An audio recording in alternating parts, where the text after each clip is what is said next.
Mari kita sama-sama katakan amin. Silakan. Oke, shalom saudara. Senang bisa berjumpa kembali dengan saudara sekalian. Saudara, bahwa hari ini saya ingin mengakhiri khotbah berbicara tentang taat sampai akhir. Artinya taat sampai akhir. Saya ingin mengakhiri khotbah tentang sikap seorang pelayan, bagaimana dia harus melayani sampai akhir, taat sampai akhir. Mari kita buka di dalam kitab Filipi pasalnya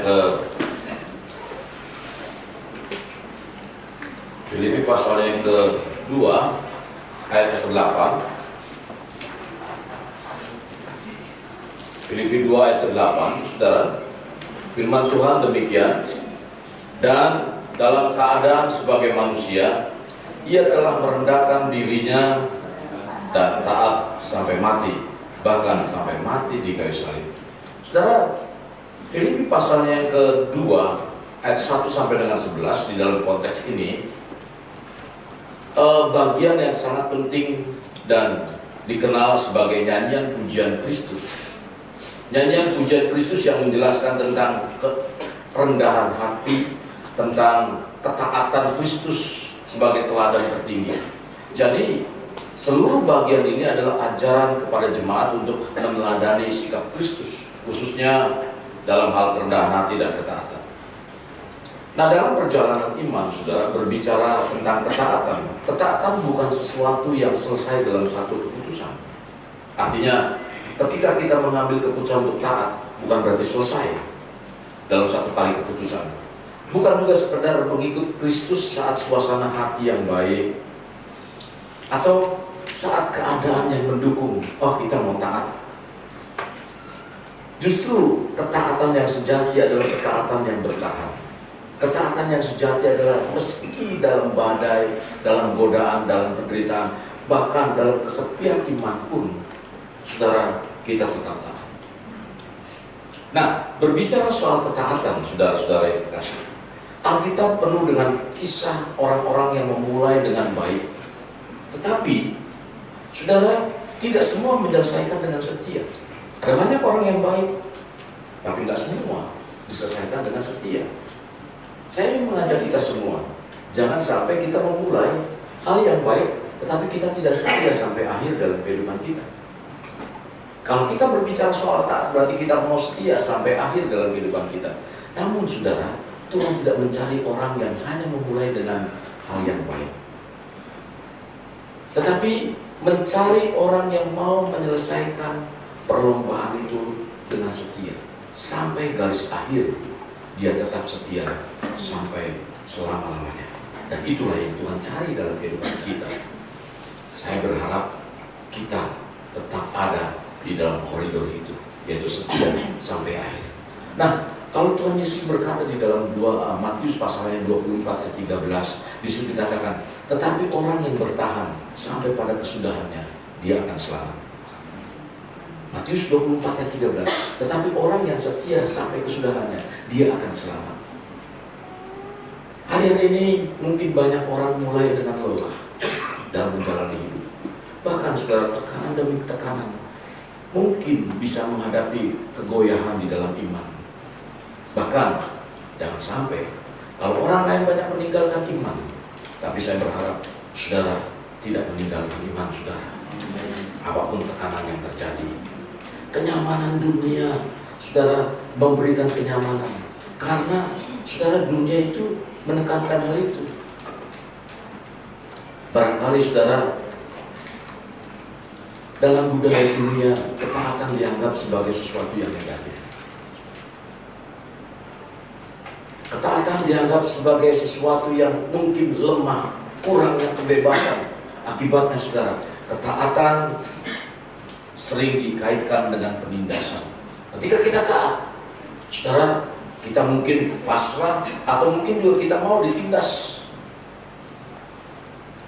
Bahkan saudara-saudara yang kasih dalam Tuhan, berbicara soal ketaatan mungkin juga hilang kebebasan. Saya nggak bebas. Kalau saya ikut Tuhan dengan taat, saya nggak bebas menjalani hidup ini. Pagi-pagi gua harus suruh ke gereja. Kalau sekarang jam 8 masih mending, saudara. Ada kebaktian yang jam 6. Saya rasa mungkin di sini suka kali kebaktian jam 6 pagi. Khususnya anak muda.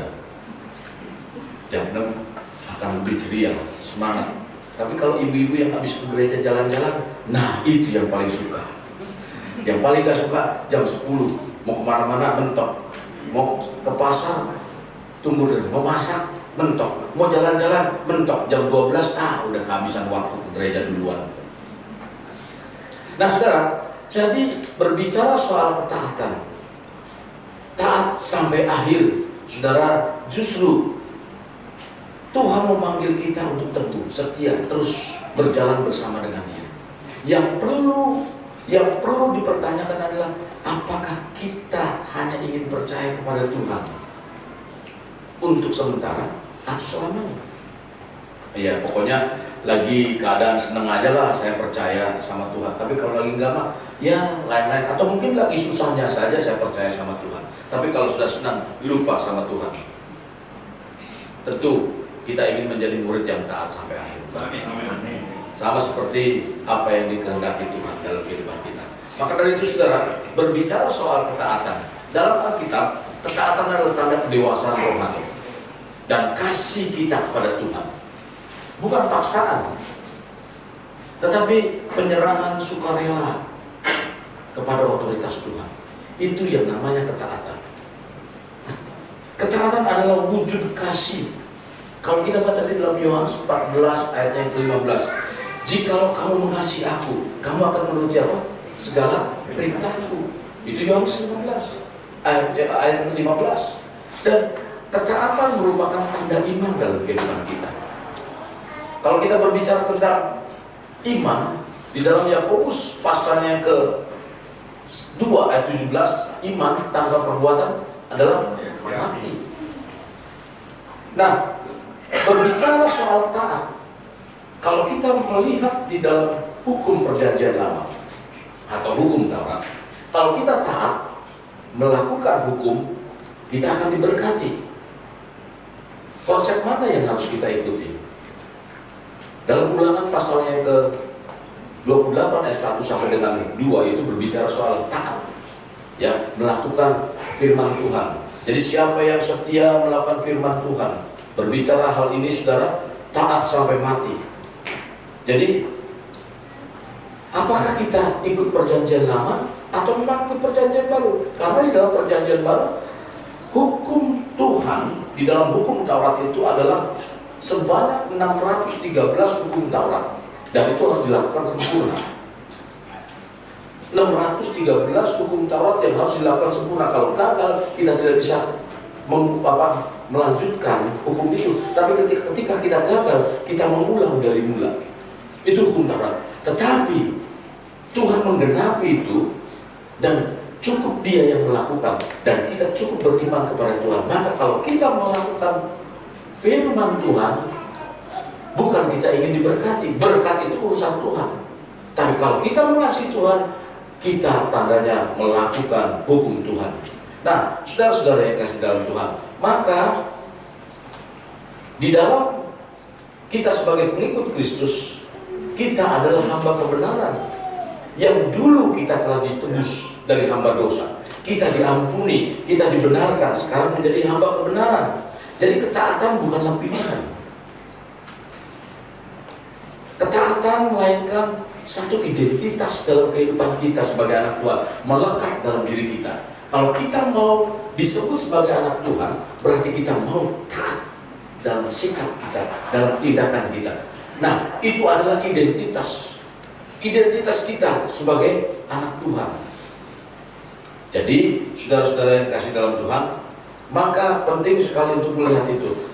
Nah, Yesus sebagai teladan kehidupan kita menunjukkan kepada kita bahwa ketaatan sejati adalah taat sampai akhir, bahkan sampai mati di kayu salib. Tadi sudah disampaikan itu.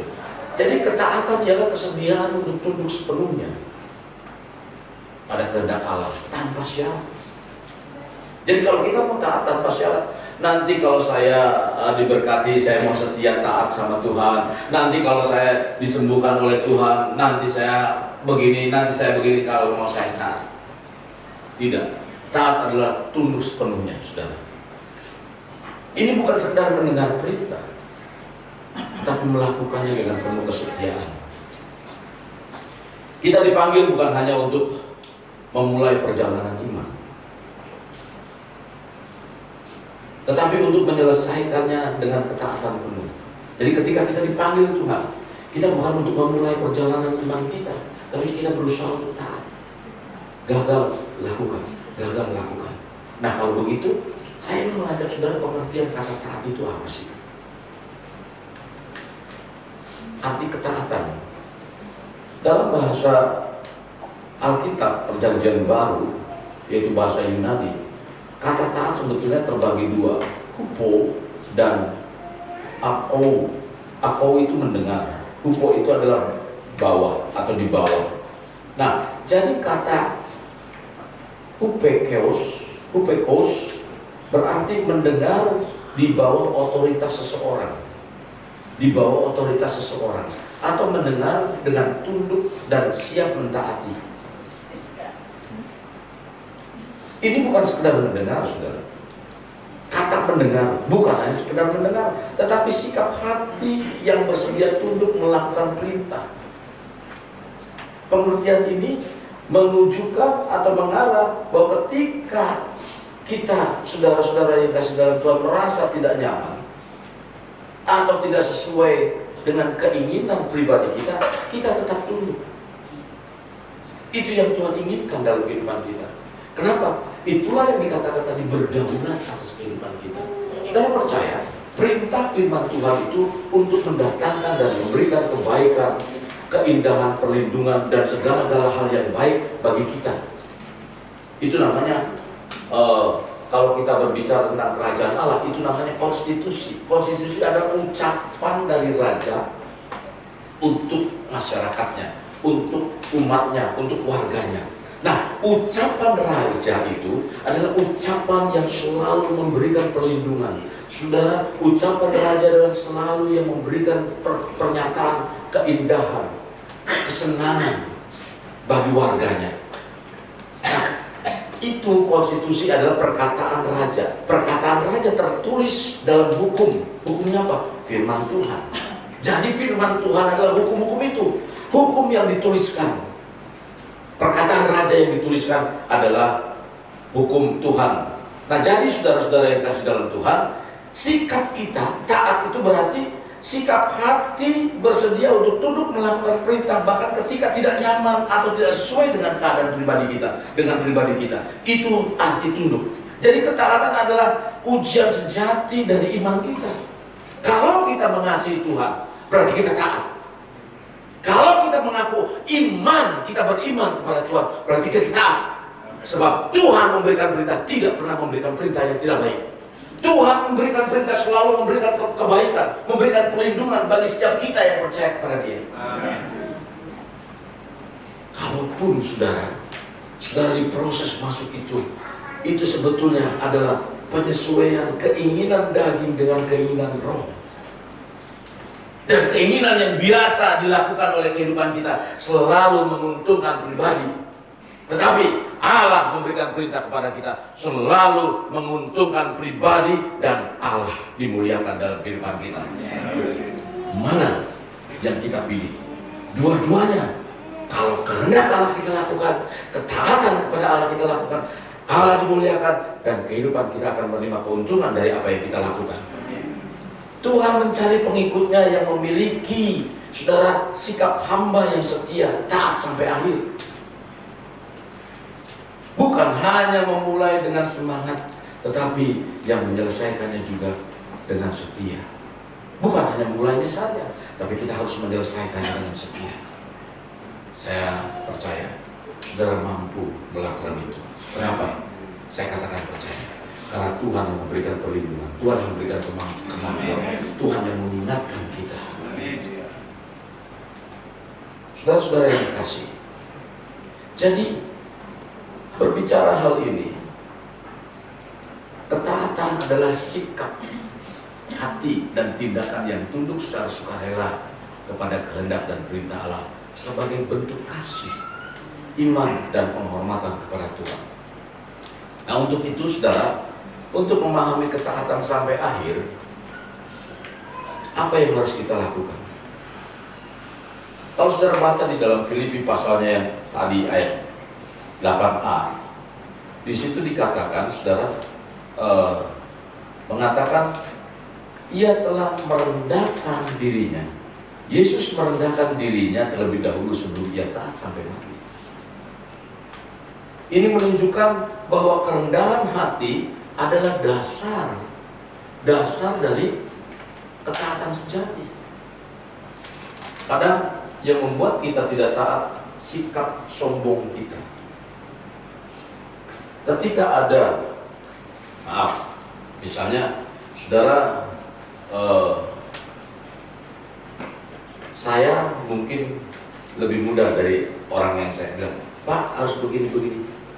Kadang-kadang lu umurnya aja baru berapa? Saya dulu pernah, kenapa kok bisa mengarahkan orang yang saya waktu itu belum berkeluarga, tapi ada yang minta nasihat tentang apa keluarga saya gimana. Nah kalau yang sombong, lu aja belum nikah, nasihatin gua. Nangkep ya? Ketidaktaatan seringkali terjadi karena kesombongan. Nah, Yesus melakukan itu. Kerendahan hati adalah awal dari ketaatan sejati. Kerendahan hati adalah awal dari ketaatan sejati. Sebab apa? Tanpa kerendahan hati, saudara, seorang akan sulit untuk tunduk pada kehendak Allah. Terlebih ketika seseorang merasa dirinya telah memiliki kemampuan, entahkah dengan kepintarannya atau intelektualnya, entahkah dengan ekonominya, saudara, keuangannya, kedudukannya, dengan kemampuan yang ada pada dirinya, saudara, orang tersebut cenderung akan angkuh. Orang tersebut akan sulit untuk apa? Untuk bersikap taat. Kenapa? Mungkin dia merasa lebih tahu. Mungkin dia merasa lebih apa? Lebih punya uang. Ketika dinasehatin, jangan begini, Pak, jangan begini. Lu aja masih, kalau urusan duitnya banyakan gua. Nah, mana? Padahal itu nasihat itu sangat berarti. Atau mungkin karena apa? Karena kedudukannya. Banyak orang punya kedudukan, diberikan nasihat oleh masyarakat atau rakyat. Saudara ngeyel. Jadi kerendahan hati, saudara, adalah kesadaran akan diri sendiri di hadapan Allah. Lewat kerendahan hati, maka akan melahirkan sikap hati yang tidak meninggikan diri, tidak merasa lebih dari orang lain, dan bersedia menempatkan kepentingan orang lain atas kepentingan diri sendiri. Ini awal, saudara. Awal untuk kita melakukan ketaatan. Ini bukan sekedar sikap lembut atau pasif, tetapi kesadaran yang keluar dari hati bahwa segala yang dimiliki itu berasal dari Allah. Baik kepintaran kita, kedudukan kita, saudara, apapun yang kita terima, keuangan kita, semua itu dari Allah. Seolah-olah, saudara, hasil kita, sepertinya hasil kita. Tapi kalau Tuhan tidak membuka jalan, tidak akan mungkin. Sama seperti apa? Ayub. Minggu lalu kita berbicara soal Ayub. Bagaimana sikap Ayub ketika semuanya habis ludes dalam satu hari? Tapi ketika dia berpasrah kepada Tuhan, rendah hati dia lakukan. Tuhan yang memberi, Tuhan yang mengambil. Lalu dia berserah. Apa yang terjadi? 2 kali lipat Tuhan limpahkan kekayaannya lebih dari yang semula. Jadi saudara-saudara yang dikasih dalam Tuhan, maka penting sekali untuk kita mengetahui, karena rencana Allah lebih tinggi daripada kehendak pribadi kita. Kerendahan hati dalam konteks ini, saudara, dalam iman Kristen adalah sikap hati yang tunduk kepada Allah dengan mengakui keterbatasan diri kita dan bersedia untuk hidup sesuai dengan kehendaknya. Yesus, saudara, meskipun dia adalah Allah, jadi karena konteksnya adalah Yesus Kristus yang disampaikan oleh Paulus tadi, tidak mempertahankan haknya sebagai Allah, melainkan dia memilih menjadi manusia dan bersikap hamba. Saudara baca di dalam pasal yang kedua ayat 6-7. Ini adalah tindakan kerendahan hati yang radikal. Yesus adalah Tuhan, namun Dia rela menjadi manusia. Ia tunduk dan tidak mempertahankan haknya sebagai Allah, tetapi mengosongkan dirinya, mengambil rupa sebagai hamba. Dan itu ketaatan sejati. Maka kita tidak bisa taat jika kita masih memegang ego kita. Kita tidak menjadi taat ketika kehendak sendiri menguasai kehidupan kita. Kita tidak menjadi taat ketika kita membanggakan diri kita, bukan Tuhan yang kita miliki sebagai Allah yang berdaulat dalam kehidupan kita. Maka saudara-saudara yang kasih dalam Tuhan, kehendak atau kerendahan hati adalah fondasi dari ketaatan yang sejati. Sebab saudara, tanpa kerendahan hati kita tidak akan memiliki sikap tunduk kepada kehendak Tuhan. Nah, untuk menjadi diri kita sebagai anak Allah yang taat sampai akhir, hendaknya saudara memiliki kerendahan hati. Memiliki taat sampai akhir dengan kerendahan hati tidak terjadi dengan begitu mudah. Tetapi seringkali diperhadapkan dengan persoalan-persoalan untuk menguji keteguhan hati kita. Ketika saudara mengambil sikap, ya saya mau taat, tapi enggak sejak saudara mengatakan saya mau mengambil sikap taat, mengikuti kebenaran firman Tuhan, tidak langsung berubah hidup saudara untuk taat, tidak. Tapi itu proses. Ada proses. Yesus ketika diperintahkan untuk mati di kayu salib, ada prosesnya. Ada. Apa? Secara pribadi dia mengatakan, kalau boleh cawan ini lalu daripadaku. Dia nggak mau. Kalau boleh. Berapa kali? Serius dia berdoa itu. 3 kali dia berdoa untuk menolak itu. Tapi apa yang dikatakan?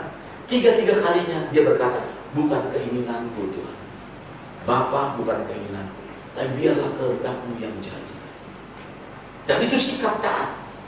Maka di sini katakan saudara-saudaraku yang dikasih dalam Tuhan, diperhadapkan dengan persoalan-persoalan untuk menguji keteguhan hati kita. Maka yang kedua, saudara, taat sampai akhir dalam kehidupan kita adalah taat sampai akhir. Berarti kita ada sebuah proses. Kita harus masuk dalam proses. Kenapa saya ambil contoh ini seorang yang menanam padi? Itu proses, saudara. Tidak mudah.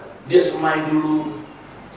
Waktu dia biji padi itu, dia rendam dulu. Saya tahu sebab dulu waktu orang tua saya ingin nanam padi, waktu masih ada, direndam dulu dalam satu jadi biji padi itu dalam satu tempat itu direndam dulu sampai berapa hari. Setelah itu sudah mulai direndam, baru ditaburkan di sawahnya, lahan. Dia mulai tumbuh berakar, baru dipisahkan seperti ini, satu-satu ditanam. Itu proses.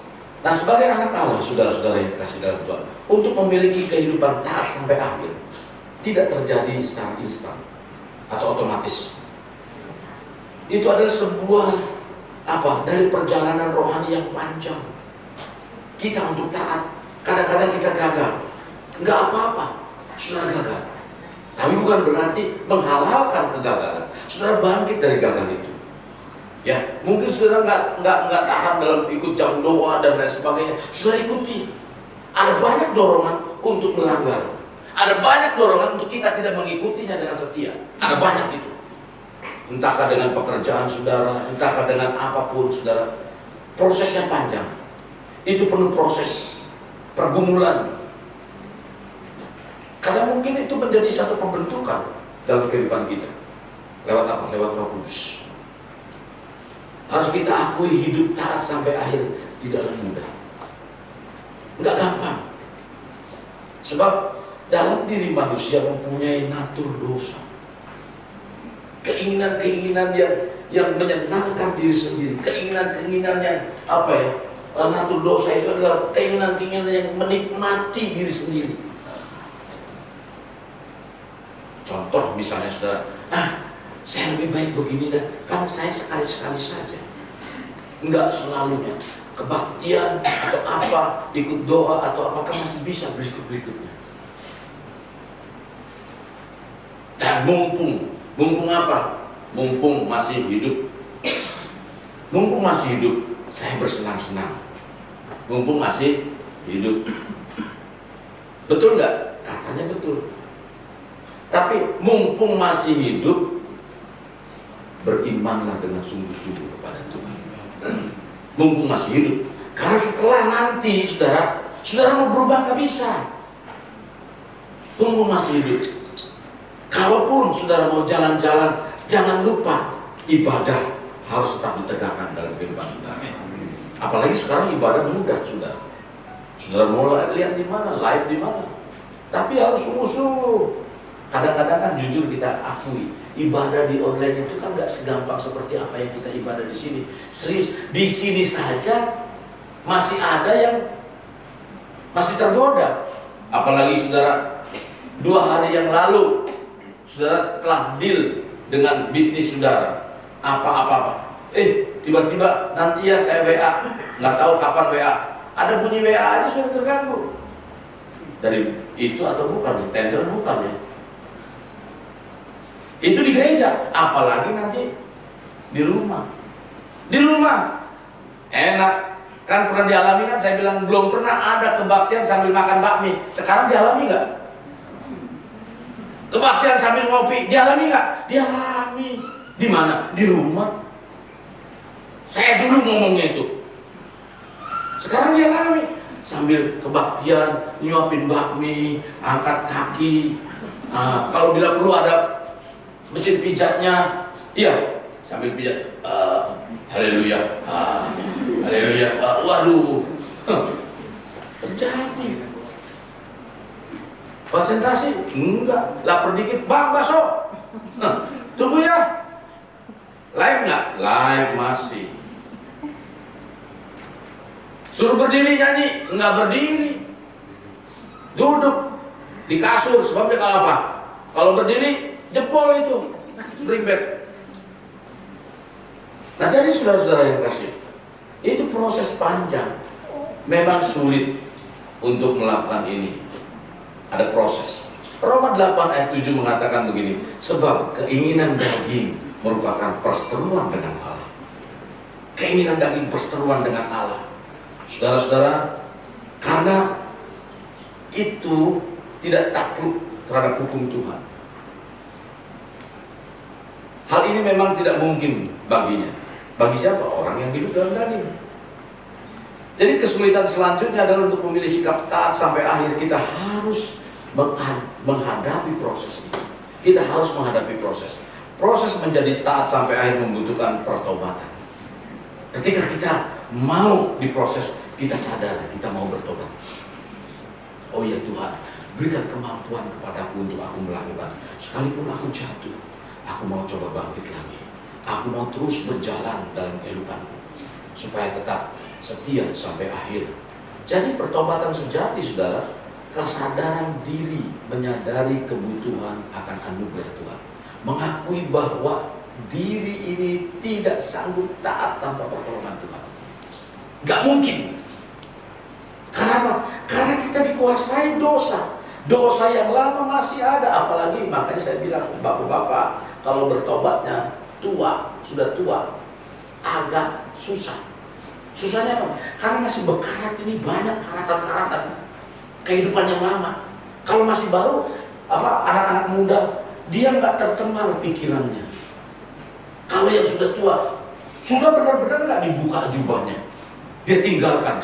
Tapi kalau nggak, aduh, kok saya begini ya? Dulu sih saya begini, apalagi saudara kalau suruh melakukan itu, aduh, kayaknya kalau habis begini enak nih begini. Sudah mulai mikir yang lama lagi. Nggak apa-apa lah Tuhan, saya nggak ada yang lihat ini.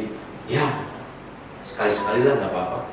Sekali, berapa kalinya? Belum tentu. Kalinya berapa? Tergantung kalinya. Kalinya lebar atau sempit atau panjang? Nah, tergantung kalinya. Kalau kali Cisadane, wah panjang itu, saudara. Jadi untuk memiliki kehidupan yang taat taat bukan satu kali, tetapi dalam setiap hidup, entah dalam keadaan baik atau tidak, dalam keadaan sehat maupun sakit, itu membutuhkan komitmen. Membutuhkan komitmen hari ini dan seterusnya. Jadi hari-hari kita komitmen. Untuk apa? Untuk menyangkal diri. Lukas 9 ayat 23 itu berkata apa? Setiap orang yang mau mengikut aku, ia harus menyangkal diri. Itu Lukas 9 ayat 23. Ibrani pasal yang 10 ayat 36 memerlukan ketekunan. Berbicara soal taat berarti kita butuh ketekunan. Supaya apa? Sesudah kita melakukan kehendak Tuhan, kita akan memperoleh apa yang dijanjikan itu. Itu tekun. Nah, Yesus tidak hanya taat satu kali, tetapi hidupnya adalah perjalanan ketaatan. Dia hidupnya bukan kehendakku. Dia melakukan apa? Apa yang dia lakukan itu atas dasar kehendak Bapa. Nah, kadang saudara, kita memilih kehendak kita atau kehendak Tuhan. Yang seringkali saudara, kita lalai akan hal ini. Jadi taat bukan momen, tetapi perjalanan saat menjalani kehidupan kita sehari-hari. Ketika kita tidak mengerti, ketika kita tidak nyaman, kita berusaha taat. Kalau seorang kuliah, orang yang kuliah, ketika kita tidak mengerti, bukan asal kuliah. Kalau asal kuliah tidak mengerti, dia bertanya, Pak, bagaimana? Ada nggak cara yang bisa lebih simpel lagi begini. Nah, kita sebagai anak Tuhan taat seperti itu. Ketika kita tidak mengerti, kita kan bisa berdoa, Tuhan, kemana ya Tuhan? Saya harus melangkah. Apa yang saya harus lakukan? Saya semalam, saya nggak tahu. Saya bertanya kepada Tuhan. Semalam saya dibangunkan jam 1 sekian, hampir jam 2. Saya bertanya, Tuhan, kenapa? Saya lagi enak-enak tidur, kok bangun pagi-pagi begitu. Saya nggak bisa tidur kan? Saya yakin itu ada sebab. Karena saya nggak ngerti, ya sudah, saya biarlah roh saya yang berbicara kepada Tuhan. Sampai jam berapa? Saya nggak tahu. Pas mungkin jam 4 saya berhenti itu.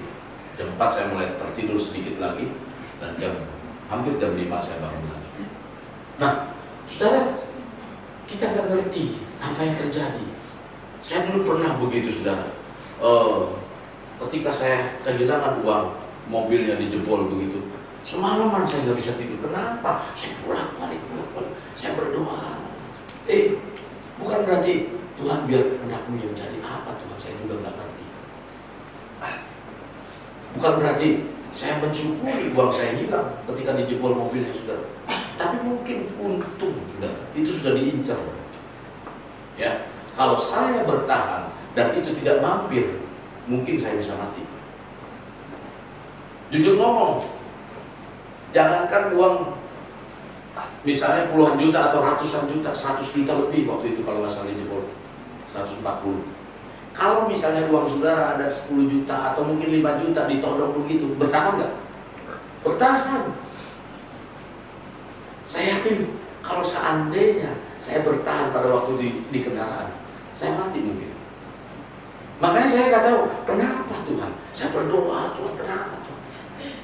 Nah, sesuatu yang terjadi kadang-kadang dalam kehidupan kita nggak mengerti. Biarlah apa yang Tuhan inginkan dalam kehidupan kita. Melatih ketaatan, saudara, dapat dilakukan dari melakukan hal yang kecil, yang sederhana. Mengampuni misalnya, memberi, berkata benar, karena itu membentuk karakter untuk taat. Membentuk karakter untuk taat dalam kehidupan kita. Jadi taat sampai akhir, saudara-saudara yang kasih dalam hasil proses rohani yang konsisten. Yang konsisten ya. Jadi komitmen konsisten, terus menerus, jangan entar saya melakukan, entar besok lagi enggak. Itu konsisten, saudara. Kalau kita mau taat konsisten, misalnya saya mau doa, pernah janji mau doa, pagi pernah bangunkan nggak? Bangunkan.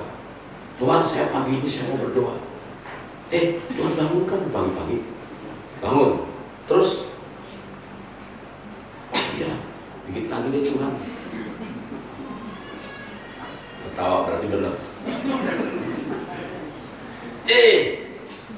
besok digituin lagi. Lama-lama saudara, roh itu nggak akan lagi. Terserah lu deh. Tapi Tuhan ingatkan terus, Tuhan ingatkan terus. Ah, nanti Tuhan, nanti Tuhan. Nah, ini konsisten. Hari itu doa, tapi besoknya enggak. Besok lagi enggak. Saudara, itu godaan. Godaan untuk taat. Nah, maka kita harus lakukan dengan konsisten. Kita harus bersumber dari kerendahan hati, dibentuk melalui firman dan roh, serta diperkuat oleh kasih komitmen kita kepada Kristus. Setiap orang percaya dipanggil menjalani proses itu, saudara. Dengan apa? Kesadaran, kerelaan. Tuhan gak pernah memaksa. Tuhan yang rendah hati, dia tidak pernah memaksa. Tapi janjinya tetap selalu digenapi ketika kita melakukan itu. Jadi taat, saudara. Taat. Taat itu bukan sekedar melakukan perintah, tapi komitmen melakukan kebenaran firman Tuhan setiap hari dan hidup dalam kasih yang begitu dinamis, yang begitu indah di dalam Tuhan sampai akhir hayat kita. Terakhir kita bagaimana? Taat sampai akhir adalah bukti kasih kita kepada Tuhan. Dalam Alkitab, ketaatan bukan sekedar kewajiban, melainkan ekspresi nyata dari kasih kita kepada Allah. Nah, sebagaimana tertulis dalam Yohanes 14 ayat 15 tadi yang sudah dibacakan, jikalau kamu mengasihi aku, kamu akan menuruti segala perintah. Jadi Tuhan Yesus tidak mencari pengikut, hanya berkata, Tuhan, Tuhan, maka kita akan masuk dalam kerajaan surga. Tetapi bagi mereka yang melakukan kehendak Bapa. Kalau saudara baca di dalam Matius pasal yang ke-7, itu berbicara tentang bagaimana bukan setiap orang yang menyebut Tuhan, Tuhan.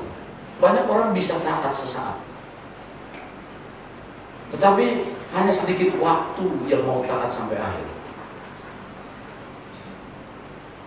Garis bawahi, banyak orang sedikit taat untuk sesaat, tetapi hanya sedikit yang mau taat sampai akhir. Maka Tuhan Yesus berkata, masih adakah iman ketika aku datang kedua kali? Siapa yang berjawab? Yang menjawab? Kita masih punya iman?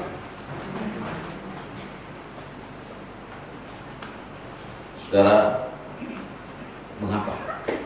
Karena taat berarti kita menyangkal diri kita, memikul salib dan mengikut Yesus setiap hari. Jadi hidup taat bukan sekedar mendengarkan, tetapi wujud dari kasih yang bersedia untuk tunduk dan melakukan. Bahkan ketika tidak nyaman, tidak sesuai dengan keinginan pribadi. Yakobus 2 ayat 17 itu tadi sudah disinggung. Ya, memiliki sikap taat berarti menunjukkan bahwa kita menghormati dan mempercayai Allah yang kita kasihi dengan mempercayai bahwa perintahnya adalah yang terbaik. Perintahnya adalah yang terbaik bagi kita. Sekalipun mungkin sulit, sekalipun mungkin itu menyakitkan, selalu baik adanya. Kalau saudara punya resep yang terkenal membuat apa, dan seandainya bahan-bahan resep itu bisa berbicara, ketika diproses dia akan berkata sakit. Tapi ketika dia tahu fungsi dan bergunanya, dia akan berkata, sekalipun sakit, kalau ini mahal, aku rela. Karena apa? Karena tahu terkadang saudara dalam hidup ini, ketika diproses, akhir hidup kita nggak tahu. Apa yang kita akan terima, kita nggak tahu. Tapi kalau tahu saudara, iya saya sabar. Seringkali saudara, tahunya belakangan. Contoh, ya,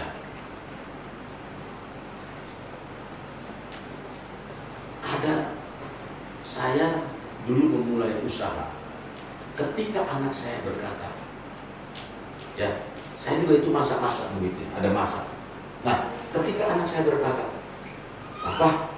Papa orang lain kok kerja, Bapak di rumah aja, nggak kerja-kerja. Dia nggak tahu bapaknya pendeta, nggak kerja-kerja. Apa ya? Akhirnya apa saudara? Lewat itu anak saya bisa kuliah. Maaf, saya pelayanan di sini waktu itu masih kritis. Anak saya masih TK, ada yang SD. Lewat itu, proses itu terjadi. Bisa kuliah anak saya, bisa begini, bisa begini. Proses. Coba kalau tahu, aduh, ini anak kurang ajar amat, ngomongnya begitu, ya, saya jalanin. Tahu ujung-ujungnya begitu. Nah, dalam kehidupan saudara, mungkin kesusahan pada waktu itu, coba ingat-ingat, kesusahan yang terjadi dalam kehidupan saudara sebetulnya membuat saudara saat ini bisa berada. Tapi kalau saudara nggak menyadari tentang hal itu, saudara nggak akan jauh. Dan saudara akan tetap dalam keadaan. Maka saudara-saudara yang dikasih dalam Tuhan. Jadi, saudara, taat bukan sekedar pengabdian secara agamawi, tetapi bukti dari kasih yang sejati kepada Allah dan buah dari kasih yang murni dan tulus. Bukan paksaan, dan menunjukkan bahwa kasih kepada Allah bukan sementara, tetapi kekal sampai selamanya. Itulah tanda taat sampai akhir. Kasih Kristus, kita telah diberi kasih karunia oleh Tuhan, kehormatan sebagai ahli waris dalam kehidupan kita, dan identitas baru dalam Kristus kita adalah anak-anak Allah. Untuk itu, hendaknya kita memiliki pikiran Kristus. Waktu minggu pertama bulan Januari, kita hendaknya memiliki pikiran Kristus. Kita harus mempunyai sikap hamba. David berbicara tentang sikap hamba minggu lalu, dengan tidak mempertahankan hak. Dan hari ini kita taat sampai akhir. Meskipun kita adalah anak, tapi status kita anak betul. Tapi sikap kita harus menjadi seperti hamba. Seperti hamba. Anak yang tunggal memilih untuk merendahkan dirinya menjadi hamba. Dan taat sampai mati. Bahkan saudara-saudara, mati di kayu salib. Kita dipanggil untuk, bukan apa, tidak dipanggil untuk sekedar memulai perjalanan iman, tapi untuk mengakhiri dengan kesetiaan. Maka kita sebagai anak Tuhan tentunya tidak hanya dikenal secara status, tapi kita menjadi hamba-hamba yang taat, hamba yang setia, dan menyelesaikan tugas akhir. Maka dari itu saudara, untuk taat sampai akhir, mari hari ini kita hidup taat sampai akhir di hadapan Tuhan dengan membawa kerendahan hati, yaitu mau dibentuk dengan bulat hati untuk tetap taat, bukan karena terpaksa. Sudah taat bukan karena terpaksa, tetapi karena kita mengasihi Tuhan yang terlebih dahulu mengasihi kita. Saudara, biarlah firman yang disampaikan hari ini membawa kita untuk taat sampai akhir. Saya undang